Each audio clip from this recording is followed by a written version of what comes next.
like the prep, the mental push from KO and the staff, everything they put us through up until Sunday is going to lead us into having a great performance.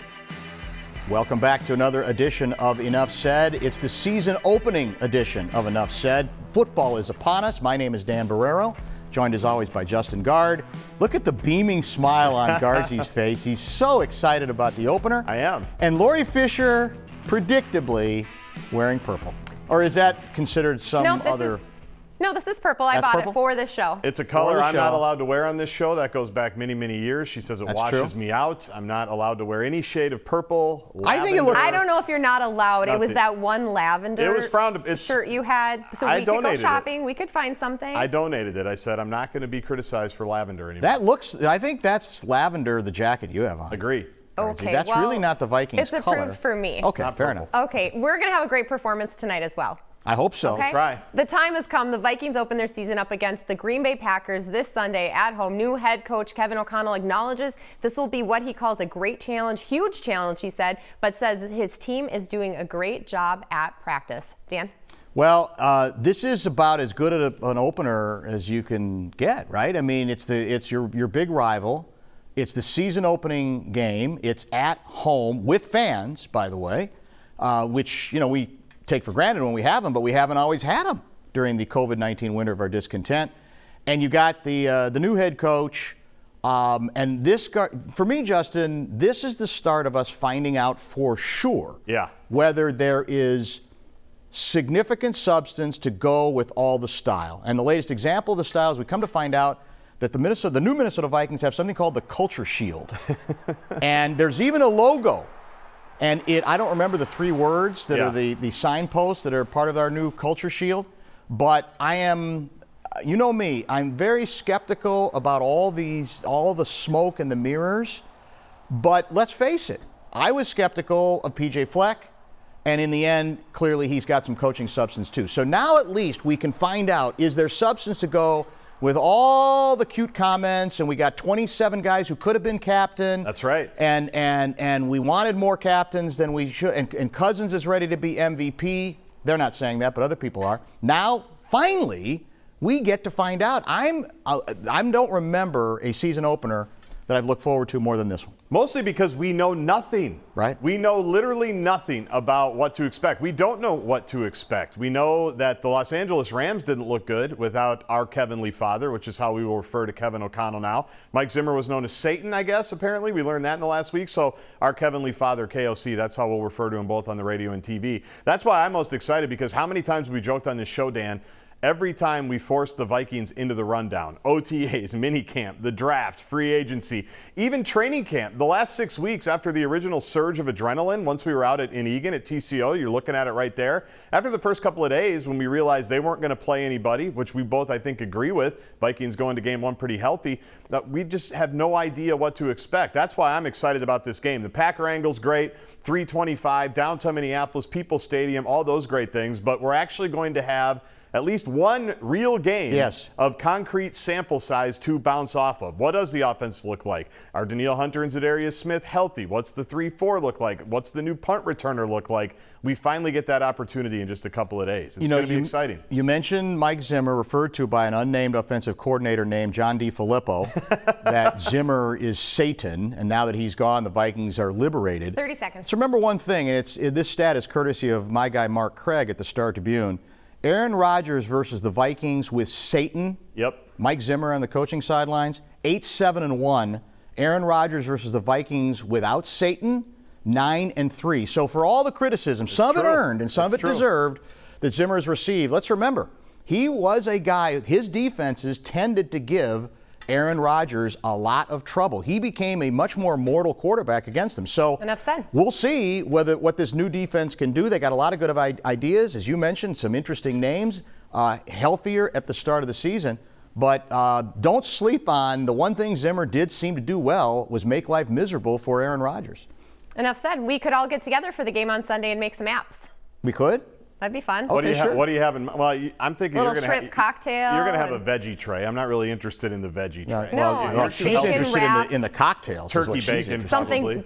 wrapped in bacon. Yeah. All right. Okay, you mentioned this, but a lot of talk about Kirk Cousins being the 2022 MVP. NFL Network's Michael Irvin picked him as number 8. His choice being labeled a bold move by folks, though, on social media. Justin, bold is a nice word for it. I think they're being polite. I actually liked Kirk Cousins' answer to this, and it's the correct one. They need time to fill a segment. They need some content, as we say in 2022. Would I love it as president of Cousins Condos on the radio if Kirk Cousins had an MVP type season? Of course. I'm not predicting it, but as we've said, he's got an offensive-minded head coach. They think they have a better offensive line. They have a lot of weapons, starting with maybe the best wide receiver in football, Justin Jefferson. And you got Dalvin Cook, who we heard from at the top of the show. So there are no more excuses, I would say, for my guy number 8. He should have a good season. MVP's a little lofty. I think Josh Allen kind of took the reins on that one on Thursday night in Los Angeles. But I expect him to play well. I expect him to kind of do what he's done. And now it's, can he win those games late? Can he continue to move this team forward? That's the biggest question. Wins and losses. Production's always kind of been there for Cousins. It's about winning the games now. Which I think he gets. He does. And I'll throw, here's where I think as the president of Cousins Condos, you should be concerned. Because one of the quotes from Kirk this week was, basically, I'm going to play the position the like same way I always have. If he does that, that was alarming. We're doomed. Yeah. Your team is doomed. Cousins Condos value is going to be slashed by 50% by the end of the year. Everybody, even people who admire Cousins more than a little higher than, or hold him a little higher esteem than I do, will admit that he's got to learn and be willing at this late date, and I think that's what's hard to do given he's been around forever, to make tougher throws, more dangerous throws, without obviously getting to that place of utter and absurd recklessness. There's a fine line there. He hasn't met it. I think this coach, to his credit, is going to challenge him to do it. Right. The question is whether he is up to it and whether he can. Because if he can't, or if he believes that the way he plays up till now is the way that's going to give him the best chance to become an MVP, he'll fail. He will not be that. He'll continue to be an above-average quarterback, but he's not going to be a guy people are going to look at, wow, he is the difference. He is elevating his team, taking it to another place. Tough windows. You have to make throws in tough windows 2 or 3 times in the close games, and that's what he hasn't been willing or able to do, a combination of one or both. And there are quarterbacks his age that have made jumps, right? I think Mark Craig, to use him again, brought that up, like a Rich Gannon, like a Matt Ryan. But they're rare when you get to his age, you're right. So the odds are stacked against him, but he certainly has enough weapons and a coach who wants to get that out of him. Next topic. The Twins lost all 3 games to the Yankees this week. On Wednesday, St. Paul native Louis Varland had an impressive big league start. He's the 8th Minnesota-born pitcher to start for the Twins. If only he could have just stayed in the game a little longer, right, Dan? Well, that was my feeling. He got pulled probably predictably, and I know it's easy for me to say, well, after the relief pitcher gives up a 2-run home run, a batter later, it's easy to say should have kept him in, but that's my instinct. And that's what I believe about Varland in this, not just because of this game and the way he was throwing against, by the way, the B team. It wasn't even the Yankees A team, which to me is another reason. I know they didn't want him to face the slugger again. What's his name? Aaron Judge. Aaron Judge. There. But nevertheless, I would have preferred let the kid. I think this is part of the problem with this organization's thinking. They'd never let their pitchers, even in this case a young pitcher, learn on the job, figure it out. You know what? If you succeed, maybe you gain another measure of confidence. So I was annoyed by that. They salvaged, the Twins did the last game of the series by the skin of their teeth. Right, it looked like they were going to give it away in the 9th inning. Can I quickly mention Lavelle before you get in on this, Guardsy, that I want to take a shot at Star Tribune columnist Lavelle Neal III. Our good friend. Our good buddy who's on the show with us on the radio. He's calling out Twins fans for not being, vociferous enough or showing up in enough numbers down the stretch. And I'm going, Lavo, you've been through this a million times. By the way, and Lavelle picks Cleveland to win the division. Right. This team has contributed to an odd sort of almost boredom with a club that technically could still win a division. They've been up, they've been down, they've been injured badly. They're 1-12 or 1-13 against the Yankees, Dodgers, and Astros. All that stuff, I think, makes it hard for people to get all pumped up and excited about what this team might be capable of doing. You know me, I am typically pro-instigating the fans. I do that with Gopher fans historically at Williams Arena, at Huntington Bank Stadium. In this particular case, I completely disagree with Lavelle because we've got 20 years of this. You mentioned the record against good teams, and I think it's kind of and that was one game, by the way, for Chicago that he was referencing where the White Sox he fans cherry-picked a little bit there, yeah. Which you can do. The Twins have had some great crowds as well, but what a fascinating division race we're going to get to follow here the last month. I mean, I can't stop watching it because nobody seems to want to take control of this thing. My dream is the division winner finishes below 500.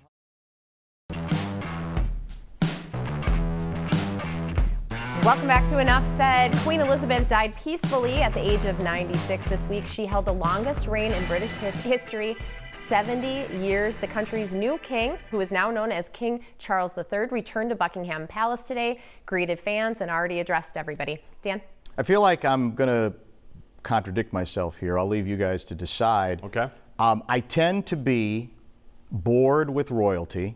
I tend to mock and ridicule a lot of the pomp and circumstance and say I'm just don't care that much. I'm just not into it. And yet, I've always found myself liking the Queen. Yeah. This particular individual. Can you say both? I think you can. That's sort of how I feel. Yes. I feel like she did do part of it is the sheer longevity, quite frankly. Anybody who lasts that long at anything, you go, my God. But I think she tended to carry herself with I think the cliche we're hearing a lot of is quiet dignity, but I think it applies. And so that's what I'm left with here is that I'm not like obsessing over it. I understand how people get mad if we go wall to wall with 24 hours of coverage, 10 straight days of it.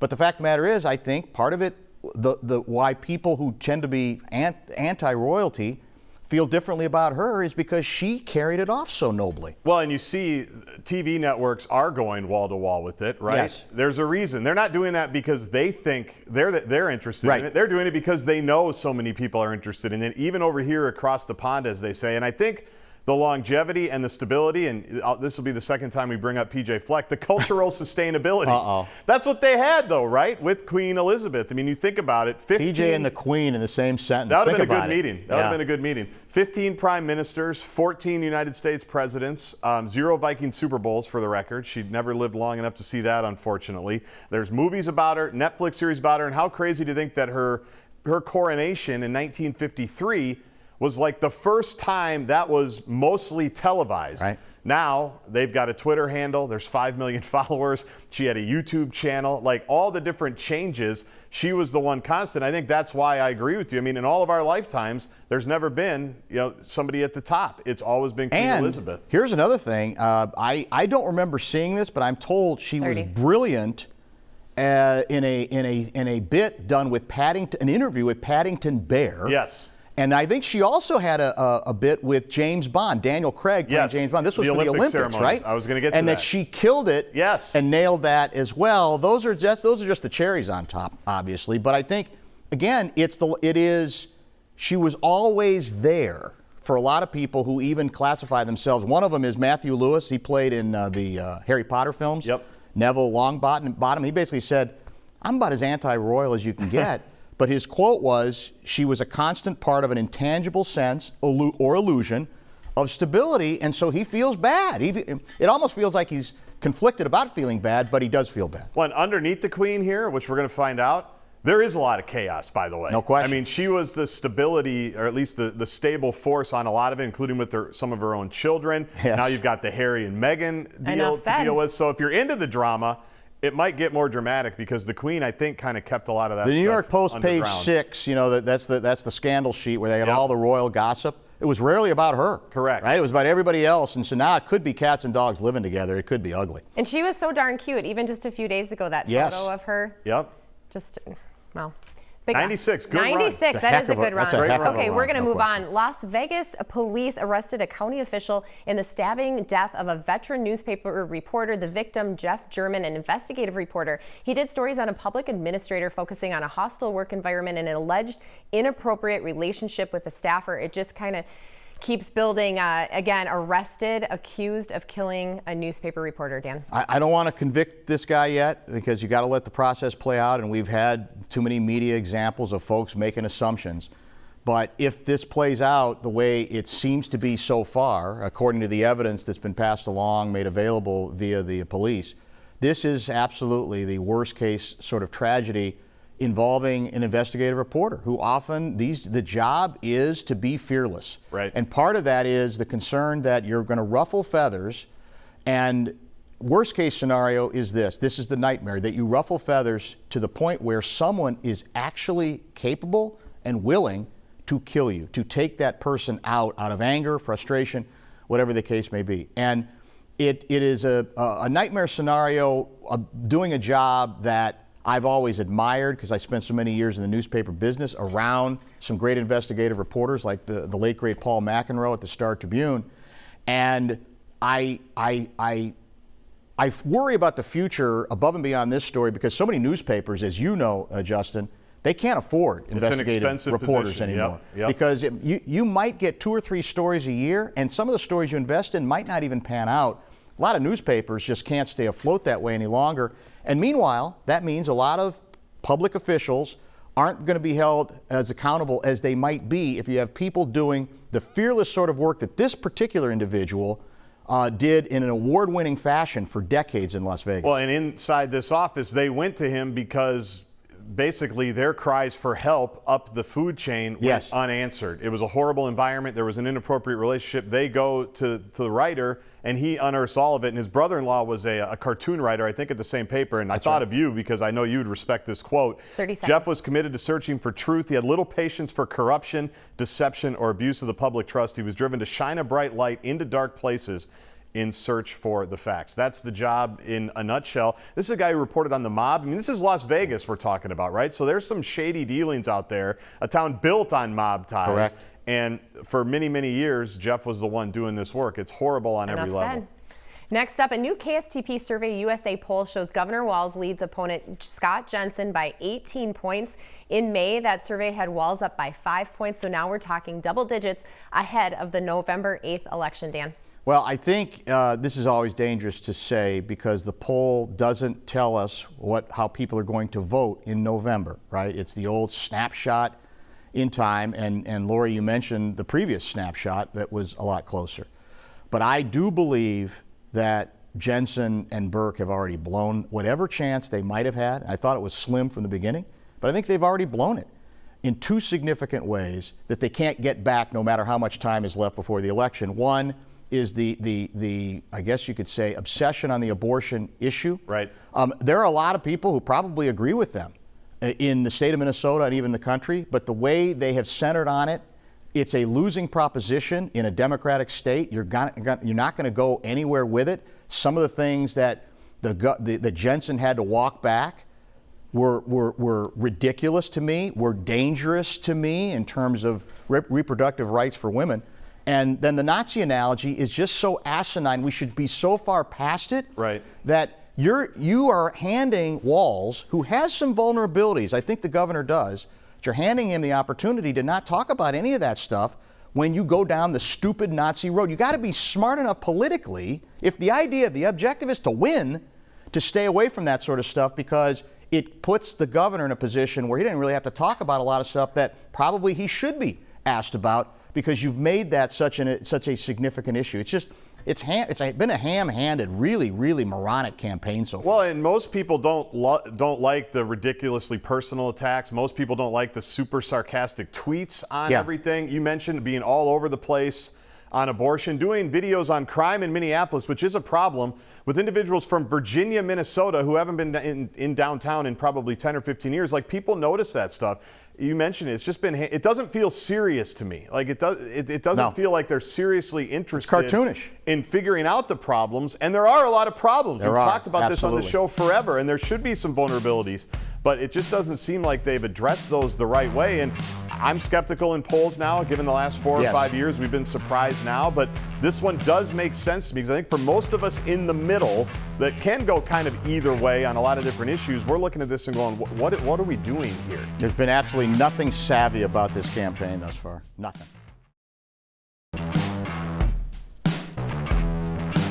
Welcome to the Lightning Round. Gopher and Lynx superstar Lindsay Whalen will be inducted into the Naismith Memorial Basketball Hall of Fame on Saturday. She is one of 13 honorees this year. Hall of Famers Don Staley and Charles Barkley will be presenting her. Congrats, Lindsay. Dan? I've said it before, I'll say it again. The 30-plus years I've been here, there is no player in any sport at any level I have enjoyed watching in her prime more than her, between Gopher time and Lynx time. It wasn't just how good she is, she's got that extra voltage, she's got that extra juice. I mean, she's not a gregarious person. Right. But on the court, there is so much voltage, and it's like that's her place. That's where she feels comfortable to be her. Well, and I liked what Cheryl Reeve said earlier this week. She said it before. She was a hockey player that played basketball. Well said. The physicality, the toughness, everything that goes along with it. And she wanted to be a hockey player but didn't have the opportunity and that's a key point, because I think you see what's happened to women's basketball and girls basketball here in the state of Minnesota. A lot of talented players. I don't think that's any coincidence coming off the Lynx obviously coming off the 2004 Final Four team. And First ballot Hall of Famer, by the way. Manu Ginobili and her. That's tough to do, man. In this class. Pretty cool. Very well deserved. Still hasn't gone to brunch with Lori, though. No, I'm waiting. I really dropped the ball on that. Be harder and now she's Hall of Famer. You didn't drop the ball. You're too needy. And she senses that, and then it scares her off. Moving on, the Gophers host Western Illinois on Saturday after beating New Mexico State last weekend. PJ Fleck said earlier on the coaches show that he's proud of the team and knows, though, that they have to keep playing better as they go through the schedule, Justin. Yeah, workmanlike, I think was the phrase he used, that's what the non-conference should be. No news is good news when it comes to this particular non-conference schedule. Easy opponent with New Mexico State, maybe even easier on Saturday against Western Illinois. So just hopefully the passing game continues to evolve. Hopefully they continue to practice it. Hopefully they don't show too much, Dan, because the big game, September 23rd in East Lansing against Michigan State, provided they take care of business the next 2 weeks, is a big one. I want them to show it all, because I want them to work on that passing game. I want them to perfect it, and that takes time. That takes game experience. Enough said. Don't run up. If you need to run up the score, run up the score. Good to see Mo Ibrahim and Trey Potts back. That's true. The Chicago Bears unveiled new stadium plans. They want to build in Arlington Heights, which is about an hour northwest of their current home. They aren't asking for public funding for the stadium, but they would be for what they call an entertainment district. The Bears have been at Soldier Field since 1974, Dan. Covered many games there, went to many games there. It's over. They're going to the suburbs, and here's the sports tragedy about it. It's a dysfunctional franchise, poorly run, bad owners, and they're going to get rewarded with the biggest paycheck in the history of Chicago sports because they can. And that's why they're going to do this. That's why it takes focus away from the fact that the team has been a disaster most of the time except for 1985. Do the trains run out to Arlington Heights? They certainly do. And finally, Victor, the Viking, ranked 7th overall when it comes to NFL mascots. There's 29 of them. Yes, Victor got a 3.44 rating out of 5, according to SportsHandle.com, a sports betting site. That's most lovable. That's when he did weather for us last season. I never forget it. You were there, weren't you? Just like Ian Leonard, sleeves up. He rolled them all up. Most lovable, Rampage with the Los Angeles Rams, maybe not after last night. And most disliked, Casey Wolf from the Kansas City Chiefs. So good job, Victor. We appreciate you. Well, that's not that. I figured you'd be insulted that he wasn't higher. Well, I want to know. I don't know. There's 29 of them. I want to know who else is ahead of him. I'd like to know the list. It goes Rams, Eagles, Seahawks, Bengals, Cardinals, Browns. Do the Packers have a mascot? I don't think they do. They don't need one. See, that's the thing. They pride themselves on, you know what the mascots are? Every Packer. Another edge we have over them on Sunday. All the drunken idiots. That game's on Fox 9, by the way. Is that a Fox 9 game? Yeah. Are you kidding me? Watch the Vikings pregame. 3:25 p.m. Fox 9. Our coverage starts at 9:30 a.m. on Sunday. With my coverage starts at 9 a.m. on KFAN Sunday Radio. Sermons, KFAN Radio. iHeartRadio app. You'll be listening, I know.